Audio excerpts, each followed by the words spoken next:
దేశాన్ని సమాజాన్ని సక్రమంగా తీర్చిదిద్దడంలో ఫోర్త్ ఎస్టేట్ పాత్ర అత్యంత కీలకమని Andhra Pradesh film industries employees federation chairman Upakara charitable trust అధినేత సినీ నిర్మాత కంచాల అచ్యుతారావు అన్నారు.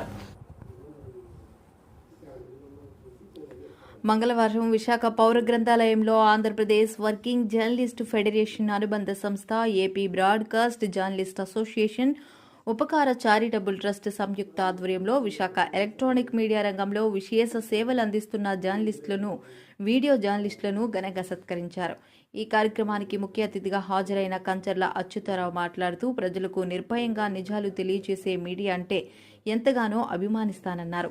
విశాఖ ఎలక్ట్రానిక్ మీడియా రంగంలో విశేష సేవలు అందిస్తున్న Ramakrishnarao, ABN staff reporter, Akkenna Naresh, Sakshi crime reporter, George 10 TV bureau chief, Appalaraju prime TV bureau chief, Gajam Vijay act news bureau chief, MSR Prasad GPTL bureau chief, Kilaparthi Peter Pradeep Swatantra TV regional coordinator, S Bhaskar Shankarrao TV nine cameraman, Suresh NTV cameraman, KV Apparao TV five senior cameraman, Sarika Appalaswamy I news, Siriki Nookanaidu city cable news, video జర్నలిస్టులను video జర్నలిస్టులను ముఖ్య అతిథి కంచర్ల అచ్యుతారావు, గడ్ల శ్రీనుబాబు, నారాయణ పూలమాలలతో సలువాలతో ఘనంగా సత్కరించి జ్ఞాపికలు బహుకరించారు.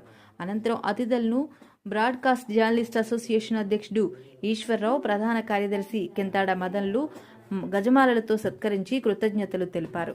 ఈ కార్యక్రమంలో సన్మాన గ్రహీతల కుటుంబ సభ్యులు, బ్రాడ్కాస్ట్ జర్నలిస్ట్ అసోసియేషన్ కమిటీ సభ్యులు, పలువురు జర్నలిస్టులు పాల్గొన్నారు. ఈ కార్యక్రమంలో ఏపీ బీజేఏ ప్రతినిధులు నాయుడు, నరసింగరావు, సురేష్, శేషు, మల్లా దేవిత్రీనా, దిలీప్, డి రవికుమార్, శివప్రసాద్ తదితరులు పాల్గొన్నారు.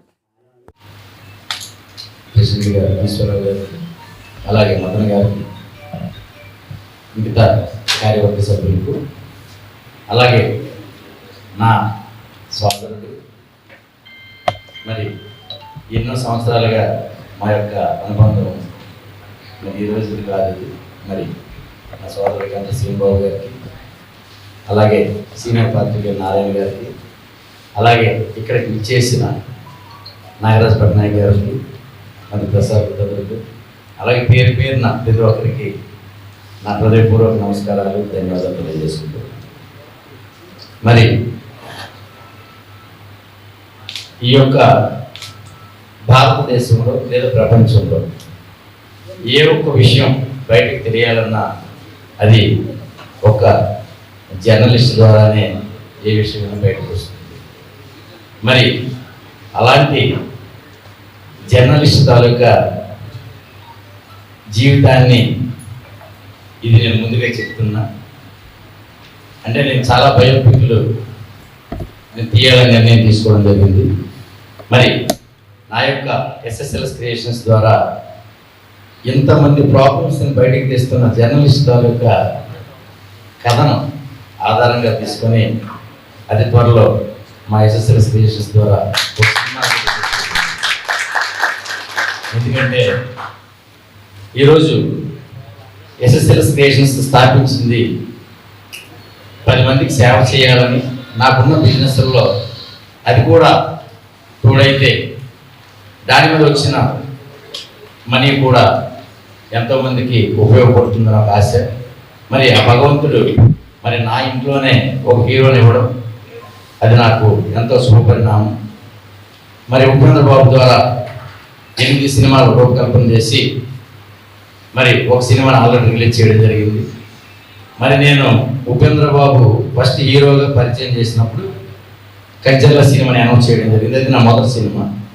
ఆ రోజు నేను వేదిక మీద చెప్పాను, ఈ సినిమా రిలీజ్ అయిన రోజు నేను 10 లక్షల రూపాయలు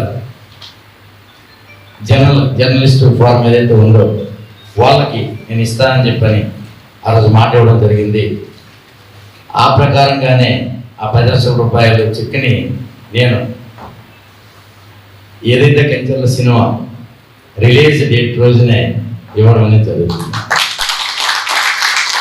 ఎందుకంటే మరి నాకు చాలామంది సోదరులందరూ నాకు చెప్పారు, మీకు ఏదైతే అసోసియేషన్ ఉందో ఆ అసోసియేషన్ అకౌంట్ ఏదైతే ఉంటుందో ఆ అకౌంట్లో ఆ 10 లక్షల రూపాయలు నేను డిపాజిట్ చేసేస్తాను. చేస్తే ఏమవుతుందంటే దాని మీద అంటే అసలు అమౌంట్ అనేది తీసేయకుండా ఆ అమౌంట్ అలాగ అందులో ఉంటే అది దాని మీద ఏదైతే ఇంట్రెస్ట్ వస్తుందో ఆ ఇంట్రెస్ట్ని కొంతమంది మన సోదరులు ఇబ్బంది పడుతున్నారో వాళ్ళకి ఇమ్మీడియట్గా హెల్ప్ చేయడానికి ఆ అమౌంట్ ఉపయోగపడుతుందని నా యొక్క ఆలోచన. ఎందుకంటే మరి 10 లక్షల రూపాయలు నా దగ్గర ఉంచుకొని 5,000, 10,000, 20,000, 30,000 నన్ను ఇమ్మని చెప్పారు. కానీ ఎప్పుడు కూడా ఈ 5, 10, 20 అనేది పక్కన పెట్టండి. ఏ రోజే నేను ప్రతి మీటింగ్లో చెప్తాను, అది ఆర్టిస్ట్ అసోసియేషన్లో కానీ మన జర్నలిస్ట్ ఫోరంలో ఎప్పుడు నాకు అవకాశం వచ్చి నేను అదే మాట చెప్తాను. జర్నలిస్ట్ అనే వ్యక్తికి ఏ రోజైనా ఎప్పుడైనా ఎక్కడైనా ఏ ఊర్లో అయినా ఇబ్బంది కలిగింది అంటే జస్ట్ నా దృష్టికి వస్తే మొత్తం నేను చేయలేకపోయినా ఆ రోజు నాకు భగవంతుడు ఏదైతే అవకాశం ఇస్తాడో ఆ హెల్ప్ నేను తప్పకుండా చేస్తాను.